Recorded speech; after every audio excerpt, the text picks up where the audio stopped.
Magical JCB robot siren head robot. Udaipur नामक गांव में सोनू नाम का एक आदमी रहता था। गांव में बस वही साहसी होने का रौब जमाते रहता था। सबके सामने अपने साहसी होने के किस्से भी बहुत सुनाया करता था। एक दिन सोनू गांव में घूम रहा था। वहां पर शामू नाम का एक व्यक्ति रहता है। तभी सोनू उसके पास जाता है। अरे कौन हो भाई, लगता है गांव में नए आए हो। हाँ, मेरा नाम शामू है। मैं इस गांव में नया हूँ, दूध का व्यापार कर रहा हूँ। और आप क्या करते हो? क्या तुम मुझे नहीं जानते हो? गांव में कोई भी नया आता है सबसे पहले मेरे बारे में ही सुनता है। अच्छा, आप क्या करते हो? अरे मैं तो खतरों का खिलाड़ी हूँ, साहस के काम करते रहता हूँ। कोई भी अगर खतरे में हो तो उसे तुरंत बचा लेता हूँ। अब तक मैंने बहुत बड़े बड़े साहस कार्य किए हैं। अच्छा, फिर तो आपको बहुत सारे अवार्ड और रिवार्ड भी मिले होंगे। सोनू केवल अवार्ड और रिवार्ड के लिए कोई साहस कार्य नहीं करता। अगर कोई भी तुम्हें खतरा हो तो मुझे बता देना। मेरे होते हुए तुम्हें डरने की कोई जरूरत नहीं है। ठीक है सोनू जी, अब मैं चलता हूँ। इस तरह शामू वहां से चला जाता है।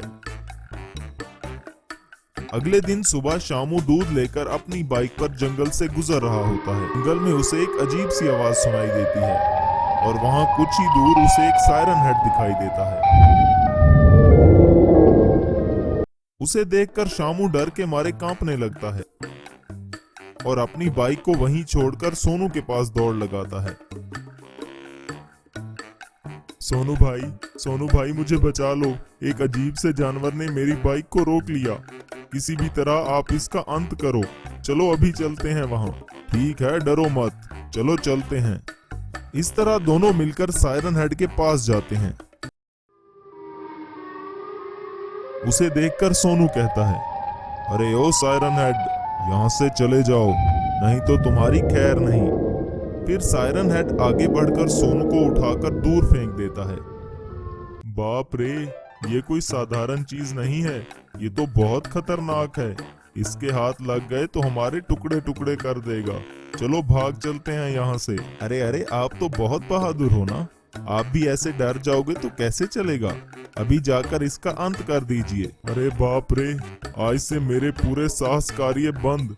मेरी जानकारी में एक साइंटिस्ट है, चलो उसके पास चलते हैं, वही कुछ उपाय बताएंगे।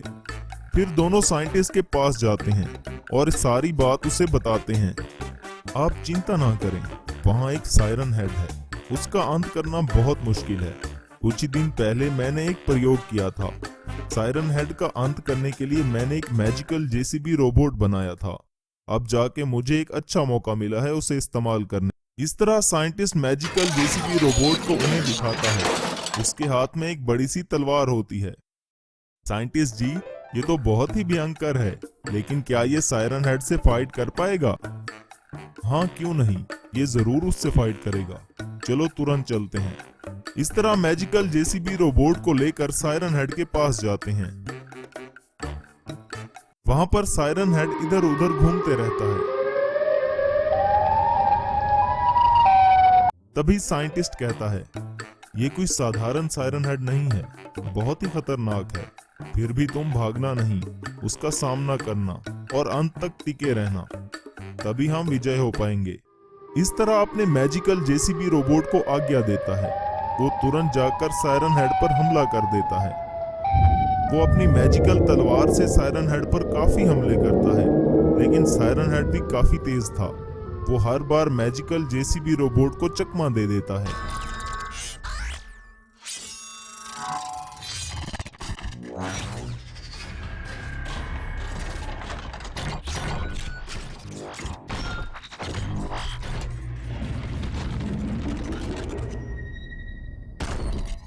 काफी देर लड़ाई होती रहती है और आखिरकार रोबोट सायरन हेड का अंत कर देता है।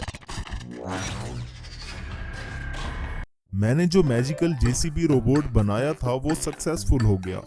मैं सारी दुनिया में फेमस हो जाऊंगा। हाँ साइंटिस्ट जी, सच में आप बहुत ही बहादुर हो। शामू, मुझे माफ कर देना दोस्त, मैंने बेकार में ही अपने बारे में बढ़ा चढ़ा कर बोला था, लेकिन मैं असल में बहादुर नहीं हूँ। नहीं भाई, ऐसा मत कहो, आखिरकार हम खतरे से बच ही गए। अंत भला तो सब भला। फिर सब लोग वहां से चले जाते हैं। बहुत समय पहले एक गांव में अखिलेश नाम का एक अच्छा व्यक्ति रहता था। वो अपना जीवन बिताने के लिए जंगल में जाकर बांस काटकर उन्हें सर पर रखकर शहर जाकर बेचता रहता था।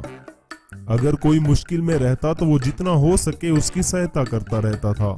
एक बार बच्चे बारिश में भीगते हुए स्कूल से वापस आ रहे थे।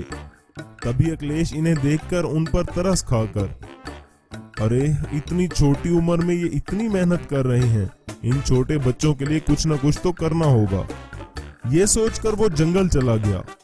इस बार हर रोज से काफी ज्यादा बांस काटकर उन्हें सर पर लेकर आ रहा था। वजन ज्यादा होने की वजह से उसे चक्कर आ गया और वो बेहोश होकर गिर पड़ा।